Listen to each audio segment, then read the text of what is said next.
ये आकाशवाणी रायपुर है। छत्तीसगढ़ी समाचार बुलेटिन के संग किरण वर्मा के जय जोहार। अब सुनाओ आज के प्रमुख समाचार। दक्षिण पूर्व मध्य रेलवे के राजनांदगांव कलमना रेलखंड के बीच मरम्मत काम के सेती 6 ले 9 नवंबर तक 15 गाड़ी मन के परिचालन रद्द करे गे हे।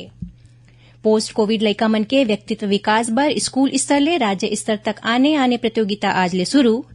और एसडीआरएफ के टीम आज राजधानी रायपुर समेत प्रदेश के आने जिला मन में करीन मॉक ड्रिल। अब समाचार विस्तार ले। दक्षिण पूर्व मध्य रेलवे नागपुर रेल मंडल के राजनांदगांव कलमना रेलखंड के बीच सालवा रेलवे स्टेशन ल तीसरा रेलवे लाइन ले जोड़े के काम 6 ले 9 नवंबर तक करे जाही। एखर सेती 15 गाड़ी मन के परिचालन रद्द करे गे हे।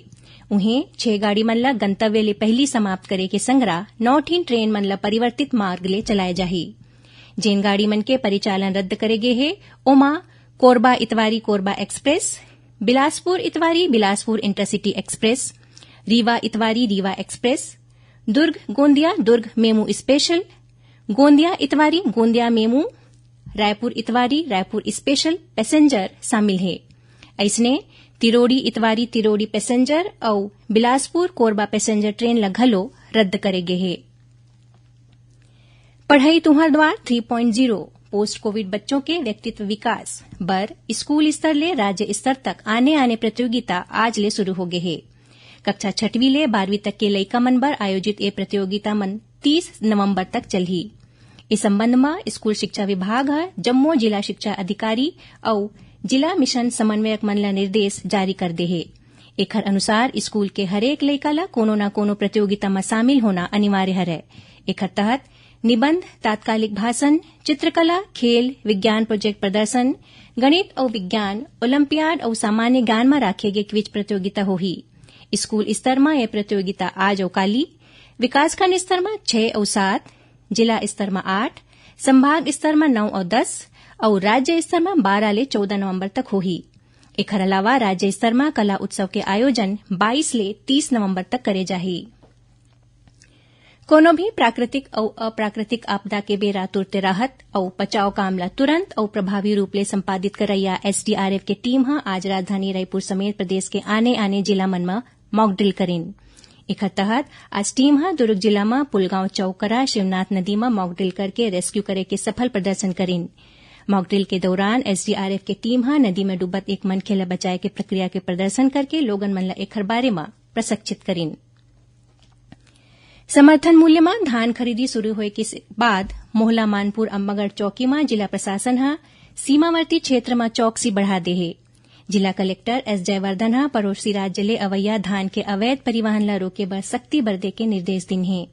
साप्ताहिक समय सीमा के बैठका में कलेक्टर कहिन कि धान खरीदी महत्वपूर्ण काम है, एला प्राथमिकता ले करे जाए। ओमन धान उपार्जन केन्द्र मन में किसान मन के सुविधा बर समुचित व्यवस्था करे के घलो निर्देश दिन। यही बीच अंबिकापुर में भारतीय जनता किसान मोर्चा के प्रदेश अध्यक्ष पवन साहू धान खरीदे के दौरान किसनहा मन ला होवैया परेशानी ला लेके राज्य सरकार ला चेताए है।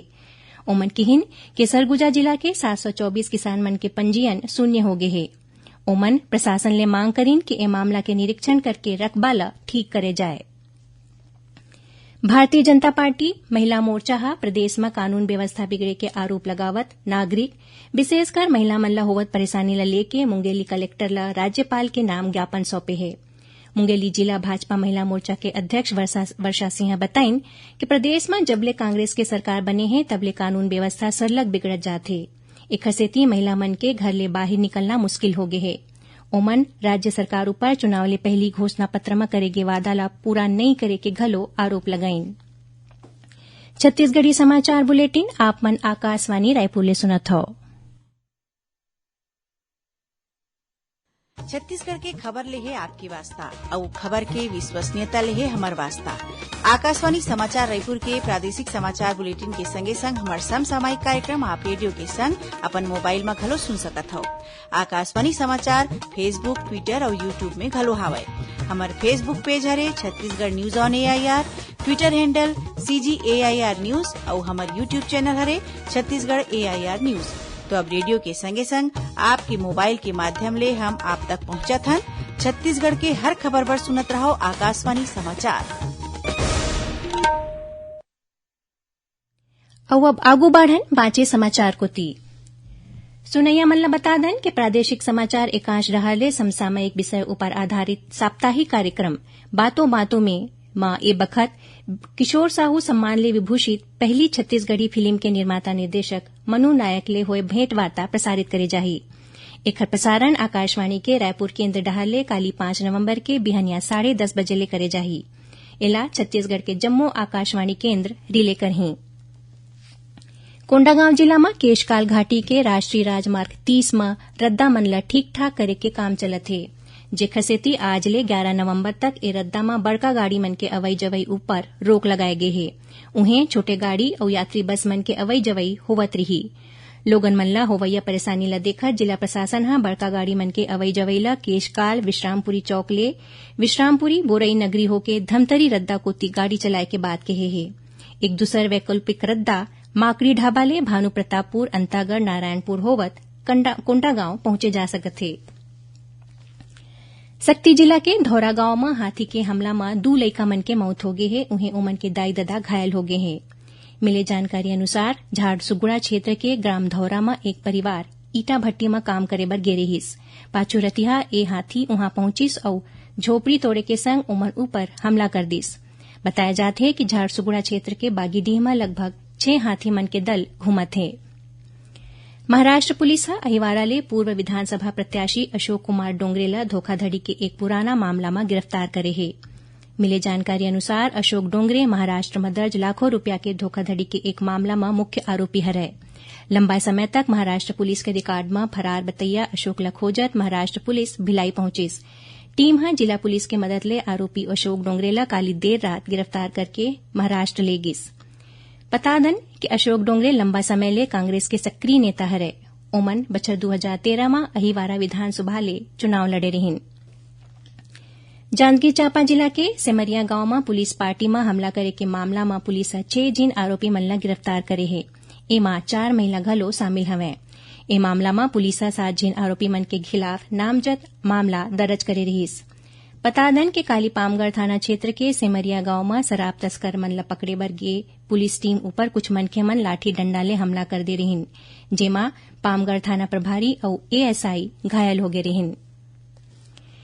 जेठौनी एकादशी के परब आज राजधानी रायपुर समेत प्रदेश भर में श्रद्धा और उत्साह के संग मनाए जावत हे।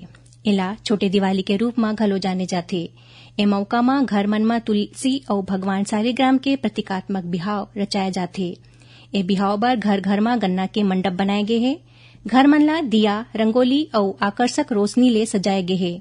ऐसे माने जाथे कि आजे के दिन भगवान विष्णु लंबा नींद ले जागथे और एकरे संग बिहाव जैसे मंगल आयोजन मन पर शुभ मुहूर्त शुरू हो जाथे। और अब थोड़कुन समाचार सार में। केंद्रीय शिक्षा मंत्रालय राष्ट्रीय मेधावी छात्रवृत्ति योजना के आवेदन के आखिरी तारीख 15 नवंबर तक बढ़ा दे है।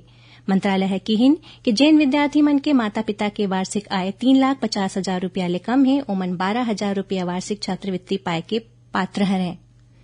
राज्य शासन मंत्रालय संवर्ग के सहायक ग्रेड 1, 2 और 3 के नाम बदल के सहायक अनुभाग अधिकारी, वरिष्ठ सचिवालय सहायक और कनिष्ठ सचिवालय सहायक कर दे है। इस संबंध में सामान्य प्रशासन विभाग आदेश जारी कर दे है। एंटी करप्शन ब्यूरो के टीम गरियाबंद जनपद पंचायत के सीईओ ला 20,000 रुपया के रिश्वत लेवत रंगे हाथ पकड़े है। सीईओ पर बोर खनन के राशि के बदला 20,000 रुपया रिश्वत मांगे जाए की शिकायत मिले के बाद एक कार्रवाई करेगी।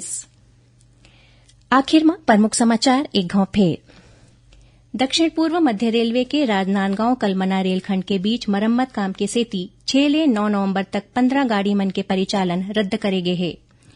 पोस्ट कोविड लइका मन के व्यक्तित्व विकास बर स्कूल स्तर ले राज्य स्तर तक आने प्रतियोगिता आज ले शुरू और एसडीआरएफ के टीम आज राजधानी रायपुर समेत प्रदेश के आने जिला मन में करीन मॉक ड्रिल। एकरे संग छत्तीसगढ़ी समाचार बुलेटिन इहें सिरावत है।